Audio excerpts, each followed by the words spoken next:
ことを来やがったな。何人もいらねえんだよ。だから殺すと言ったよな。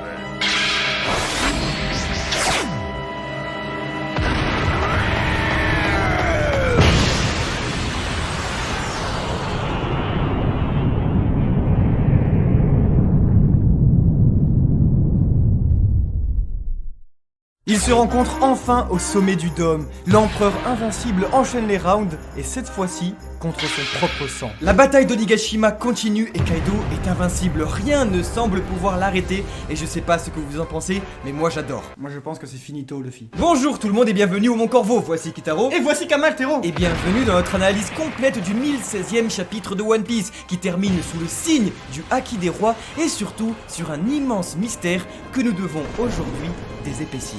Une fois n'est pas coutume, nous sommes très excités. Une fois n'est pas coutume, nous sommes très excités de vous présenter nos travaux sur ce chapitre.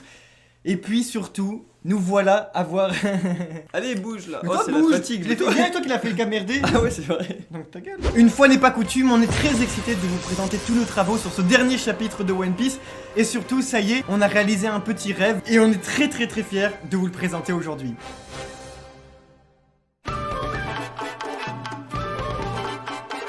見渡せやせん。それが世界だ。桃之助、良いかお主たち、ここは和の国。オラはおたま。よろしくでよんせ。拙者侍です。血の匂いがするぞ。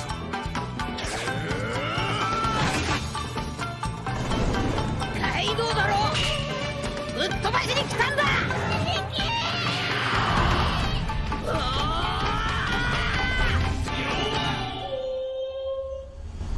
Oui, vous ne rêvez pas, vous avez vu un placement de produit pour One Piece. On a eu carte blanche grâce à Kana Home Video qui a rendu ça possible pour faire la promotion du tout premier coffret One Piece, Wano Kuni. C'est un véritable petit rêve qui se réalise pour nous depuis tout petit, de pouvoir travailler pour One Piece et maintenant d'en faire la promotion. Donc vous rêvez pas, notre plus grand achievement pour le moment c'est un placement de produit, mais est-ce qu'on peut appeler ça encore un placement de produit? Ça fait des années qu'on monte l'animé de Wano et maintenant voilà qu'on le fait pour les ayants droit pour One Piece. On est extrêmement touché par la confiance qui nous est portée, par tout votre soutien. Tout ça c'est possible en fait grâce à vous. Donc merci énormément. C'est pourquoi maintenant je m'adresse à vous. Si vous aussi, avec nous, comme nous, vous rêvez One Piece, vous vivez One Piece chaque semaine, je vous invite à soutenir l'œuvre, à vous rendre dans la description pour découvrir ce magnifique petit coffret de Wano Kuni, premier numéro d'une longue série. Parce que je ne vous apprends rien si je vous dis que la Toei Animation s'est surpassée pour le pays de l'harmonie. L'animé de One Piece est resplendissant. Alors foncez dans la description pour vous procurer votre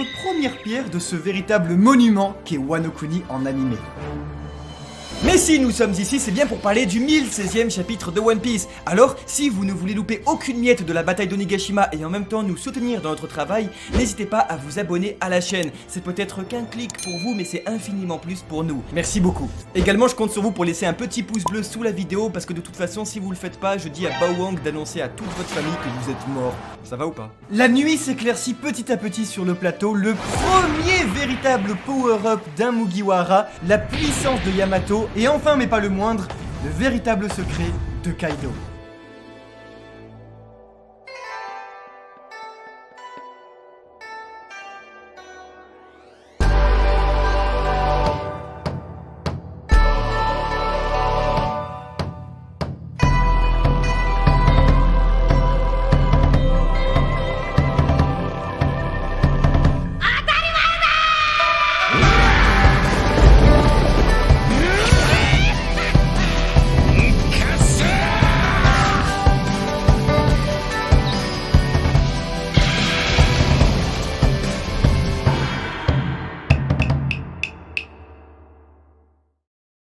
計画的に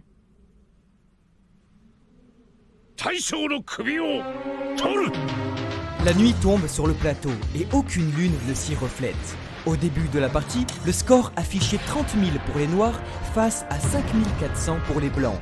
Un affrontement de go perdu d'avance, mais cela était sans compter un mouvement inédit, où 9 pierres blanches se détachèrent des autres et attaquèrent directement le général noir pour sauver le leur.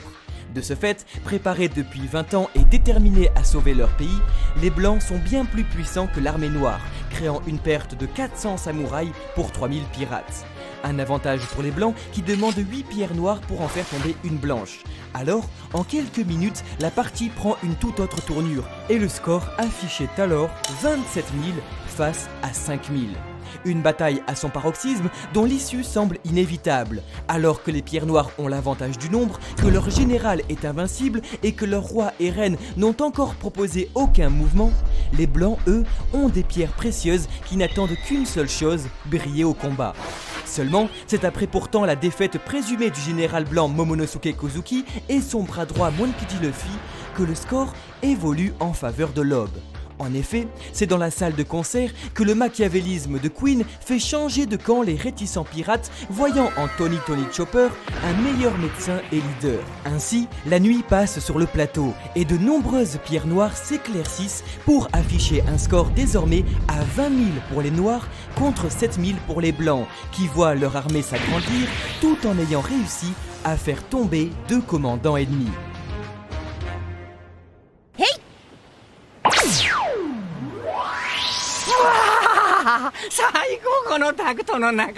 Un miracle produit grâce au meilleur exemple de changement de camp, celui du 11e Mugiwara, qui non convaincu par son nouvel épithète Wata, coton en japonais, gardera son nom, celui du dieu de la foudre Zeus.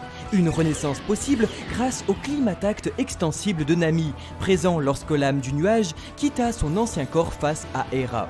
De ce fait, la chatte voleuse obtient enfin, comme nous le disions, le plus grand power-up de son aventure. Dorénavant capable de commander un orage vivant qui lui obéit au doigt et à l'œil, un orage qui ne manque jamais sa cible. Contrôlant la météo grâce à sa baguette magique, il ne lui manque alors plus qu'à s'envoler sur son fidèle compagnon pour devenir, à l'image du surnom qui lui fut donné depuis le début de l'histoire, une véritable sorcière. Ainsi, la navigatrice, de par son bâton extensible et son nuage volant, semble suivre plastiquement la légende de Sun Wukong à la place de son capitaine.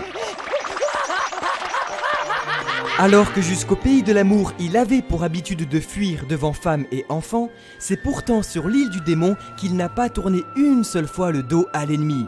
Et Usopp, comme Nami, depuis le village de Syrup, n'auront jamais été aussi courageux de leur vie. Alors, si la navigatrice possède une nouvelle force de frappe et serait présentée comme dorénavant extrêmement puissante, il va de soi que nous attendons désormais la maîtrise du haki de l'observation chez le sniper des Mugiwara avant la fin de la bataille, pour qu'il puisse être à son tour en mesure de protéger ses amis.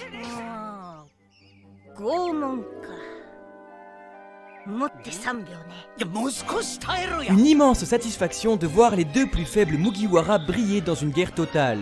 Les 2 qui, au pays de l'harmonie, affirmaient ne jamais pouvoir résister à la torture de l'ennemi, n'ont pas cédé une seule fois, ont été prêts à donner leur vie pour leurs amis et sont toujours debout pourtant face à des ennemis beaucoup plus puissants qu'eux. Certes, ils n'ont pas été tout seuls, mais il n'y a pas de courage sans peur, et l'initiative première de protéger l'ambition de leur équipage, l'image de leur capitaine et la vie de leur ami vient bel et bien d'eux, car tout comme pour leur capitaine lors de la guerre au sommet, leur victoire sera de survivre à cet enfer et d'en sortir plus fort, plus fidèle, plus courageux et plus grand.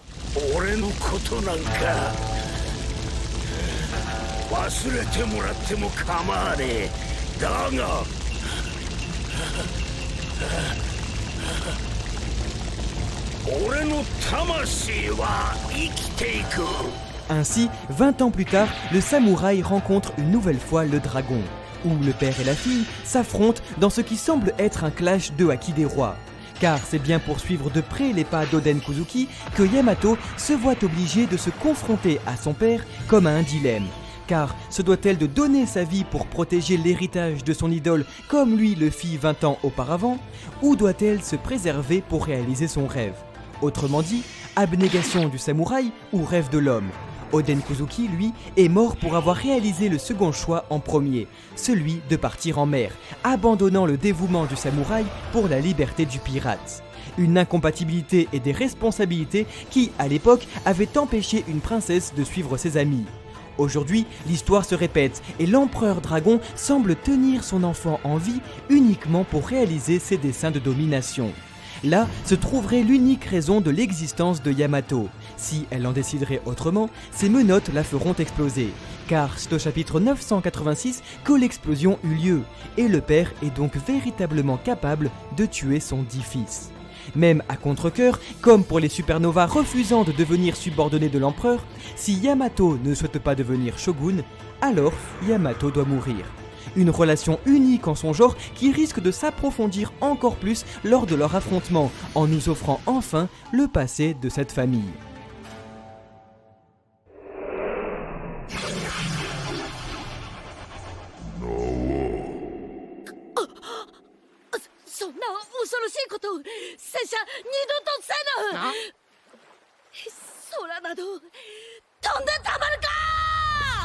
Faire table rase du passé, ou la voie des Mugiwara. Comme pour Momonosuke et la peur de s'envoler, il s'agirait donc de la métaphore du passage à l'âge adulte pour Yamato, qui, par une intelligente syllèpse de l'auteur, s'affranchirait de ses liens de parenté comme de ceux à ses poignets, l'un brisant automatiquement l'autre. Seulement, si le dragon a choisi le pays des samouraïs, ce n'est pas pour rien. Ancien membre des Rocks, Kaido, comme son capitaine, aspire à un monde de violence, profitant de son isolationnisme pour ne pas être dérangé par le gouvernement mondial et la marine, pour créer donc un paradis de pirates comme Shebeck le fit sur la ruche. De plus, Oden Kuzuki savait que Wano Kuni était autrefois lié au reste du monde, et que le Sakoku était une décision de sa propre famille pour protéger le pays d'un immense danger, celui du gouvernement mondial. L'ouverture des frontières du pays de l'harmonie est donc étroitement liée au One Piece, et pour cela, la présence d'une pierre rouge invite forcément l'empereur à demeurer sur l'île. Oi, Oden. Hontou ni yomeru nda na. Oh, yomeru. Yome wa suru ga naze omae ga kono bunsho o motteる? この文字はワノ国の光月家に伝わる一子相伝の暗号だぞ。 En effet, avant la venue de Kaido, existait bel et bien un rod poneglyphe sur Wano Kuni. Seulement aujourd'hui, il s'agit ni de celui au château de la capitale des fleurs entouré de Kokeshi et découvert par Brook, ni celui des sous-sols d'Onigashima découvert par Trafalgar Law. Comme celui de l'île des hommes-poissons, ce rod poneglyphe a aujourd'hui disparu de son emplacement initial et est maintenant détenu par Kaido qui possède tout comme Big Mom 3 pierres indestructibles. Mais comme tout le monde n'a pas la chance d'avoir un Kuzuki ou l'unique survivante d'Ohara sur son pont, Kaido, comme expliqué au chapitre 999, a besoin de son ex-camarade Rox et plus précisément de sa 35e fille Pudding et de son éveil pour lire l'écriture antique expliquant l'alliance obligatoire entre les deux empereurs pour trouver le One Piece. Mais alors que nous avons l'impression d'avoir fait le tour d'Onigashima et de Wano Kuni, le rod poneglyphe de Kaido est introuvable et le dragon aurait donc très bien pu garder cette clé secrète sur l'une de ses îles préférées, apparue au chapitre 595 et protégée par le cyborg Scotch. Expliqué au chapitre 985, Kaido avoue que Wano Kuni, entouré de cascades, constitue une forteresse naturelle idéale où s'implanter et déclarer sa guerre. La même que celle lors de sa toute première apparition au chapitre 795, celle qui détruira le monde grâce aux armes antiques. Et au courant de la venue de Joy Boy sur Wano Kuni pour ouvrir ses frontières, Kaido l'attend depuis des années, croyant l'avoir rencontré une première fois face à Roger, puis une deuxième face à Oden, et enfin une troisième face à Luffy. Alors, c'est en affrontant son père que Yamato réaliserait son souhait du chapitre 1008, qui est d'aider Monkey Luffy, d'aider Joy Boy à faire tomber Kaido en tant qu'Oden Kuzuki avant de prendre la mer. Seulement, l'insistance de l'auteur concernant l'intégration de Yamato chez les Mugiwara semble annoncer un retournement de situation, faisant d'Onigashima après une bataille épique, une fin d'arc tragique où Yamato se sacrifierait pour réaliser la prophétie de Toki et les écrits d'Oden, pour qu'une aube nouvelle et étincelante se lève sur le monde. Nous avons alors une seule question à vous poser. Comment pensez-vous que cette nuit se terminera? Est-ce que Yamato est la prochaine Mugiwara, ou bien va-t-elle imiter son idole et se sacrifier? Dites-le nous en commentaire sous cette vidéo pour qu'on puisse connaître vos avis.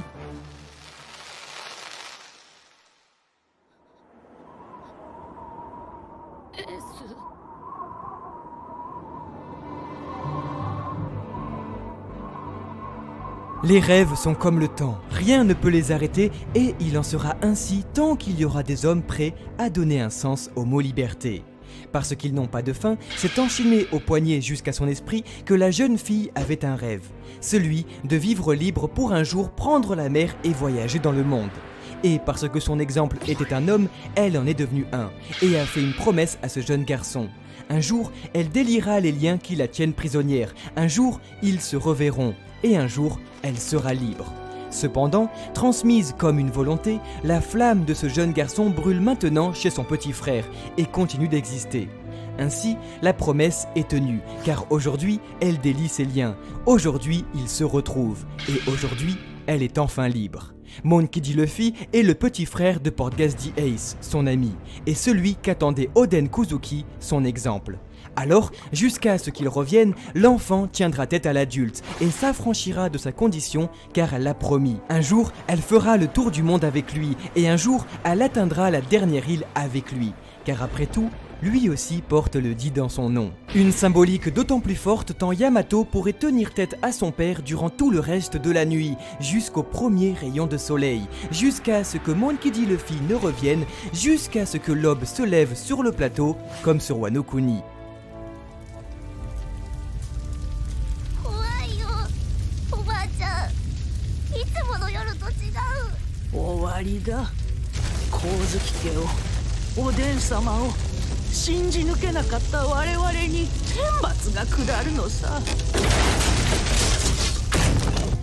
飽きることのない永遠の夜が始まるんだ Ainsi, c'est en tombant pour la première fois depuis 20 ans au sol que l'immense ombre de Kaido s'effacerait, et avec elle, cette nuit éternelle sans la moindre clarté évoquée au chapitre 973 comme une immense métaphore du despotisme, laissant donc le soleil briller sous une aube nouvelle et étincelante. Et parce que les fantômes appartiennent à la nuit, ce serait donc au matin qu'il faudrait leur dire au revoir. En effet, c'est au chapitre 978, arrivé au Tori d'Onigashima, que le futur roi des pirates se retenait de boire avec ses nakamas pour attendre les samouraïs et organiser après la fin de la bataille le plus grand banquet de leur aventure. Seulement, les fourreaux rouges, préparés à mourir depuis le départ, semblent bel et bien nous quitter un par un.